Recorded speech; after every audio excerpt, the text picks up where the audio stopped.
qu'il est agréable de faire un top flop après une victoire du Racing Club de Strasbourg. On vous rappelle que les Alsaciens se sont imposés 2-1 face à la S Saint-Etienne. On va répéter encore une fois, hein, le Racing compte désormais 27 points, soit un point de plus que la saison dernière à pareille époque.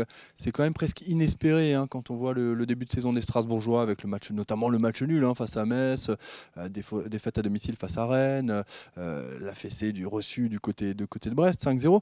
Mais voilà, le Racing a su répondre présent. On vient d'enchaîner 4 victoires consécutives, toutes compétitions confondues. Voilà, tout va bien dans le meilleur des mondes au moment des fêtes de fin d'année. On va revenir bien évidemment sur le top flop. Dans les tops, c'est compliqué vraiment de sortir un joueur qui est au-dessus du lot.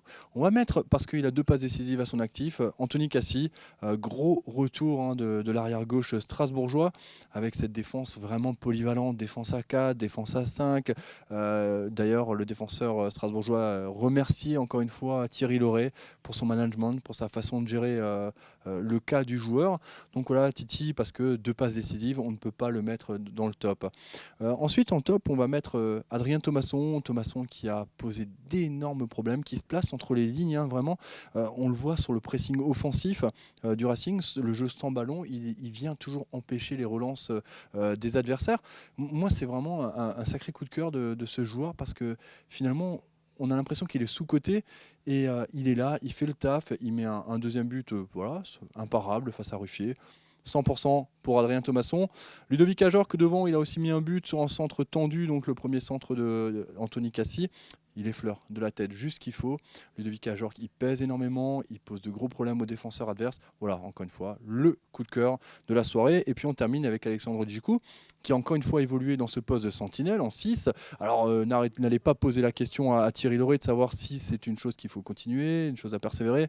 On est vraiment dans ce côté Djikou, c'est un bon 6, c'est un très très bon défenseur central et on l'a vu d'ailleurs, hein, dès la demi-heure de jeu, il est redescendu d'un cran, il a utilisé ce poste de défenseur central et il alterne et il sait le faire à merveille. Voilà un petit peu pour les tops ce qui ressort positivement. Après on peut vraiment, ce soir on peut saluer la performance de Kenny Lala dans son couloir droit, il revient en forme, hein, le petit Strasbourgeois.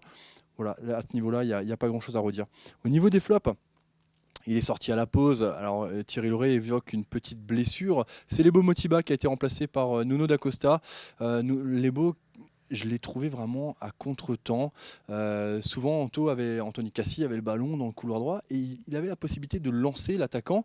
Et Lebo, il faisait une course en fait dans le sens inverse pour venir apporter un soutien alors qu'il aurait fallu partir. Et puis derrière, voilà, ces contrôles, manque de justesse, un manque de précision. C'est dommage, hein, parce que Lebo avait montré de belles choses sur les rencontres précédentes, mais là, c'était pas son jour. Donc voilà, après, certains diront que Stéphane Mitrovic, pour son penalty concédé, je ne suis pas le seul d'ailleurs, hein, quelques journalistes, pour moi il n'y a pas pénalty, il touche le ballon avant tout. Si c'était dans d'autres championnats européens, on crierait presque à l'exploit, à l'intervention défensive.